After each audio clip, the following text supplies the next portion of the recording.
On this episode of What's Going On with Shipping, we've got container ships anchored off the West Coast. We've got container ships anchored off the East Coast. There are container ships anchored in Europe. There are container ships anchored off Asia. And there are container ships sailing across the world's oceans. It looks like we have a great wall of container ships surrounding the planet. On this, What's Going On with Shipping? Hi, I'm your host, Sal Mercogliano. I'm the chair of the History Department in Criminal Justice and Political Science at Campbell University, a former merchant mariner, and an adjunct instructor in maritime industry policy at the U.S. Merchant Marine Academy. On this episode of What's Going On with Shipping, we're going to look at an article written by Greg Miller over at American Shipper with FreightWaves. The article is entitled Container Ships Now Piling Up at Anchorages Off China's Ports. So we've been talking about this topic for quite a bit. We know about the huge, massive anchorage of vessels off the West Coast of the United States. And we'll hop on over here to marine traffic and take a look at the logjam off the West Coast. And it's substantial. It's substantial. We've got vessels right here in the harbor in LA Long Beach right here. You can see them all up against the dock there doing container operations working.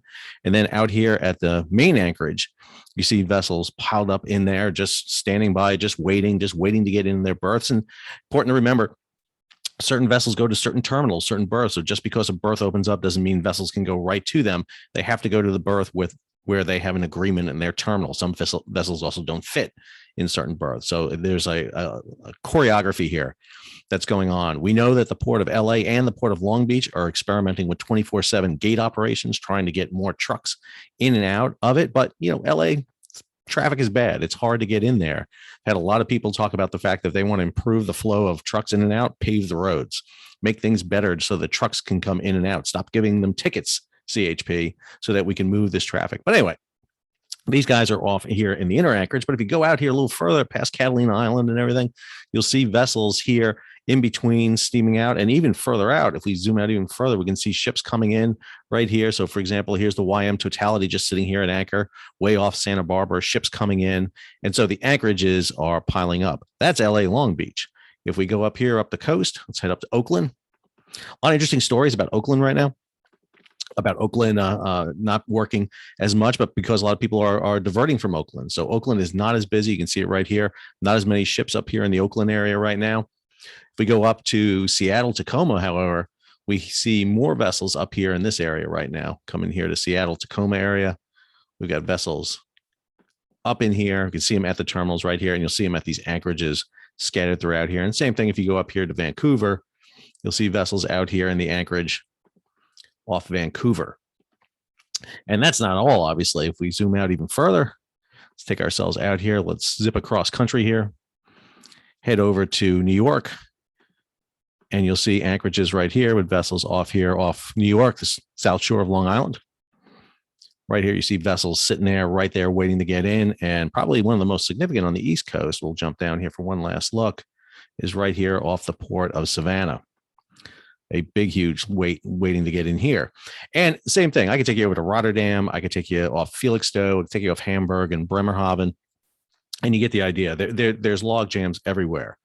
But this story by Greg really does a great job, because now what we're seeing is the pileup of in anchorages off China. Now, we had a couple of videos here that talked about this in kind of delineating about why this is happening on the West Coast.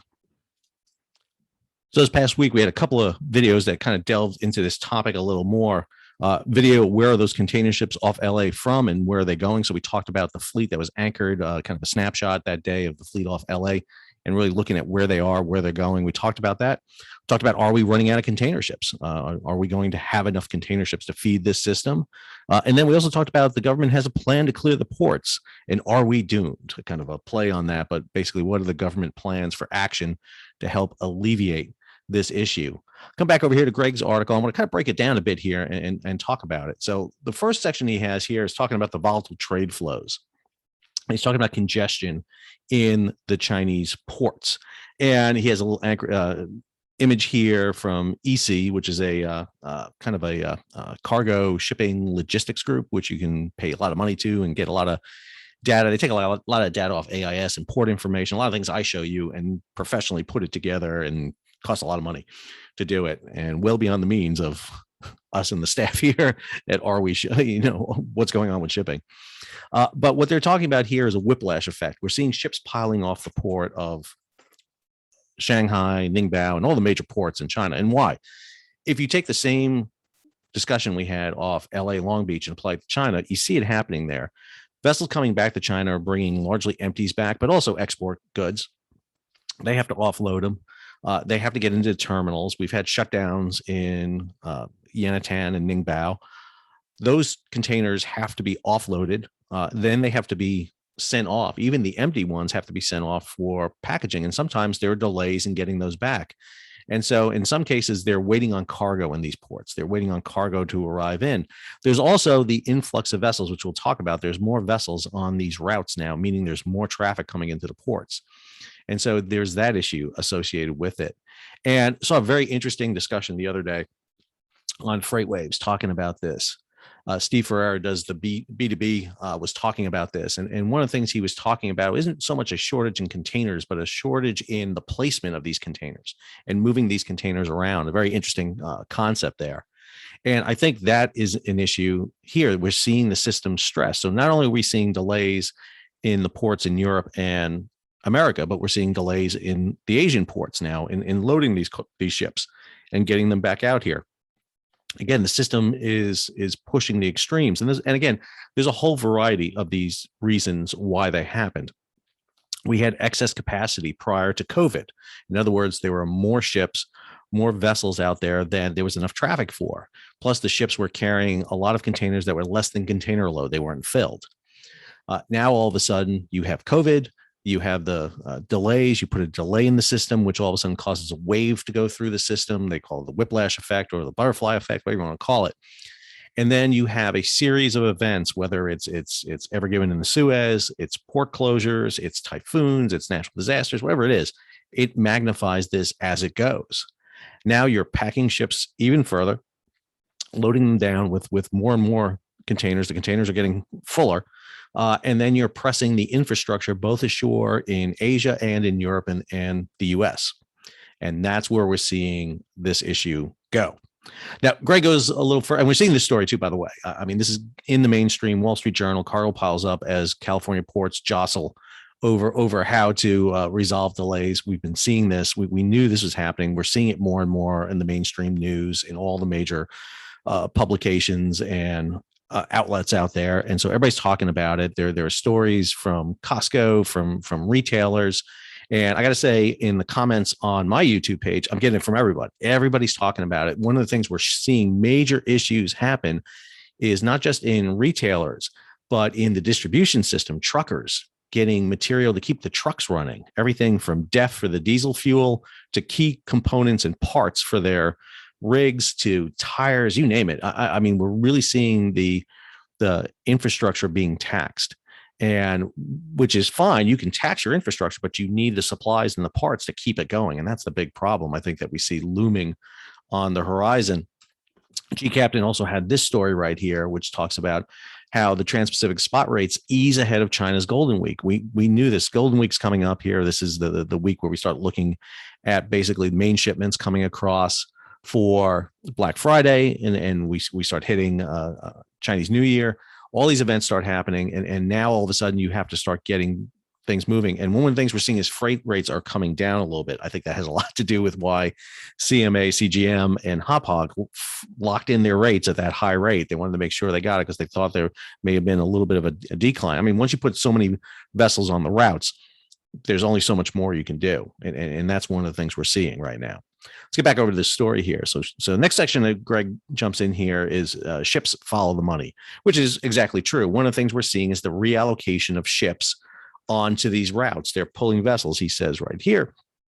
Operators can shift ships to wherever they want, wherever they make the most money. And the Transpacific now is a particularly lucrative trade. Spot rates include premiums can top $20,000 per 40-foot equivalent unit. It goes back down here.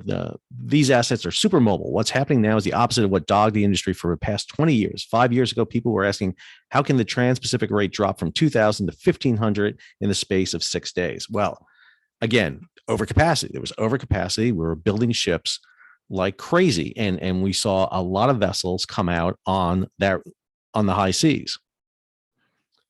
This is the Wikipedia article on list of largest container ships. Not big Wikipedia for sources type guy, being a historian that I am, but this is really good because I've been able to ascertain and go back and double check, and it's pretty good. These are the container ships over 20,000 boxes. These are ultra large container ships, although I think they should include ships over 16,000. But anyway, I'll take what they provide. And one of the things you see in the past few years is the proliferation of these big box ships. The A class for Evergreen is coming online. Everace, Everact, there's 10 more coming online. They are the biggest. In 2020, we saw the 12 HMMs come online. These were the biggest at just under 24,000. In the past 2019 to 2020, MSC introduced a whole series of classes, and they followed it up in 2021 with more. We've seen CMA, CGM come online with them. OOCL, which is with Costco now, they all came online. You can see them coming online. And then again, the ones that started it all, and these are the second generation. These are the Maersk Triple E's. These are the bigger Maersk. These are the 11 bigger ones. The 20 original Maersk Triple E's are 18,000 boxes. But you can see on them, MOL jumped into this. The G class of of Evergreen were in there, and we're seeing just this proliferation. I mean, these big box ships are coming online, and one of the things that Greg talks about in here, which I found really interesting, and it comes in here to the next one, is the surging number of ships of services. We're seeing more vessels now on that east-west route. We're seeing an increase in liner services. Talks about right here, the far east West Coast services has surged from 48 in January to 67 this month. Contrast that number of services on the lane stayed fairly steady last year between 42 and 46. We're seeing more vessels, and that is because they are shifting vessels onto this route. They are shifting vessels onto this route. And then the other thing that they mentioned right here, and this is, if I got one little quibble here with the article, I'm going to say this. Transpacific ships getting smaller, and yet another driver of increased Transpacific congestion. There are not only more ships, but the ships are getting smaller, meaning there are more vessels are needed to carry the TEUs. According to EC, the average capacity of ships on the Asia West Coast services, this is from Asia to the United States, West Coast, was 8,601 TEUs in January, down to 7,125 TEUs currently. And if you go look at what is off the West Coast of the United States right now, that you can see that very clearly, that these are not the big box vessels. These are not the big ones. And there's a reason for that, because the U.S. infrastructure can't support them. And so what has happened is the big box routes, those bigs, almost every one of those ships I just showed you on that list of largest container ships in the world are not coming to the United States. If you remember, a few weeks ago, we did a video on CMA, CGM, Marco Polo. We did that video in here. I think I got it on here somewhere. When the Marco Polo came to the United States, there was that big issue with her coming in. And when Marco Polo came in, one of the things that we saw with her was the just a huge amount of news that she got. I think I got it in here. I know I did a Marco Polo one in here. And we talked about Marco Polo coming in. And one of the things that we said was it was such a huge event. I mean, it was massive in terms of the visibility. Everybody was talking about it. It was just seen as this huge event because she was one of the biggest ships we had seen up that time. Here it is right here. We see the Marco Polo come in. It was 3 months ago, 15,000 TEUs. Now that vessel is operating from Asia to the West Coast of the United States, back to Asia, to Europe, to the East Coast of the United States, back to Europe, back to Asia. It's about a 90-day run. She's literally almost going around the world. Reason she doesn't go completely around the world, she can't fit through the Panama Canal. And so they put vessels like that, and that's about as big as you can handle in the United States, about 15,000 TEU. They had to raise the Bayonne Bridge to get ships like her under it. That was paid for by the citizens of New Jersey and New York to pay that. But you can't really put any bigger vessels on that route. And so one of the reasons I think that we're seeing this happen, the reason these ships are getting smaller, is a couple of reasons. Number one, to get in and out of LA and Long Beach, these vessels are almost completely offloading in LA and Long Beach. When they come from Asia to the West Coast, they're dumping all their containers. If you have a smaller vessel, you can dump it in a day. You can work those 16 hours that LA Long Beach is working, get that vessel offloaded and get it out. You can move vessels a lot easier. If it is a bigger ship, it has to stay 2 to 3 days maybe in port, and that ties up the berth. And so that's probably happening. They're also pulling vessels from other coasts, other routes, and you see that in here. They talk about this. Greg makes a point of talking about this, that they're pulling vessels off other routes and shifting them up here. And so you see them, they're taking from the Middle East and Africa trades and pulling them up here. And that means now those bigger vessels are on the Asia to Europe run, and the European ports are much better situated to handle them. Rotterdam, Felixstowe, Hamburg, Bremerhaven, Algeciras, they can handle those bigger ships much better. And so that's what that's what you're seeing, is that allocation and shifting of vessels on it. Add to it that the story out of G Captain from I forget what it is. It was a Lodestar article originally back in July. Container ships scrapping tanks as carriers seek out anything that floats. Not scrapping container ships. Everything that's afloat now is staying, because there's a market for them right now. They're leasing vessels, they're chartering vessels. There's some insane charter rates out there we're seeing, and so that's flooding the market. Add this story to it: why container ships can't sail around the California ports. This is the Wall Street Journal again. Mainstream media catching up with the maritime presses, G Captain, Freight Waves, Splash 24/7, Lodestar, Container News, Maritime Executive. They're just starting to catch up. Back in the day when the big news sites had maritime reporters, they would have been all over this early on, but now they're just catching up to this. And so this is what we're seeing happening. Get back to Greg's article here, which I think is really an interesting one. How does this end? And also lack of visibility. And he talks about this. He talks about, how is this going to end? And I link it over here to this other article that was done by the CEO of Freight Waves, Craig Fuller. Why are supply chains so messed up? Why are we where we at today? And again, there's a whole variety of issues into this. There's no one single issue that gets you to where you are today. But one of the things that's been happening, and it's been happening since prior to 2020, all the way back to 2008. If you look from 2008 to 2020, the ocean freight had been depressed. I mean, we come out of the recession of 2008, never quite get back to where we were pre-2008. You add these big, huge monster container ships on the routes. You have competition between the big container companies, and you push down rates. But now it's much different. Now capacity is pressed. There's a shortage and allocation of containers. As container ships are being ordered like crazy, they're going back on routes almost immediately. They're not scrapping. We're getting full container loads. They're packing containers tighter now so that they can move more goods. But there is a point of breakage of the system. Some point the system has to, relieve pressure. And the question is it on the ocean freight or is it on the shore side? And I always go with shore side, because we can, the ocean side can always absorb. It's flexible. That's the thing about shipping. It's very flexible. You can move it around, you can shift it. It's really easy to do, but you're limited by ports, infrastructure. Those are the factors. When you sail a ship like I did, you have constraints. You have water draft, you have air draft of a vessel, you have shore facilities. Can the cranes fit you? Can they handle you? And are you going to overall a capacity of a port? The ports are designed to handle certain levels of ships, and we're seeing that right now, and we're seeing this pressed. And what's interesting is how the shippers, those are ordering cargo, are going to handle this, and how the carriers, the ocean carriers, are going to handle this. I think there's a lot going on here, but I hope you enjoyed this video. I really want to get it out here because I think it's an interesting story now that we're seeing the delays on the Asia side of this, along with delays on the receiving side in Europe and in the United States. So if you enjoyed the video, please take a minute, subscribe to the channel, hit the bell so you'll be alerted about new videos when they come out. Go ahead and share it across social media. Give it a thumbs up. Really excited with the popularity of this of the page. It's taking off like crazy. And again, I thank all of you who've subscribe to this, have been along for the route. Go back in, look at some of those videos that I've done in the past, take a look, and I'm going to try to keep coming out with new videos and content as stories emerge. So until our next video, this is Sal signing off.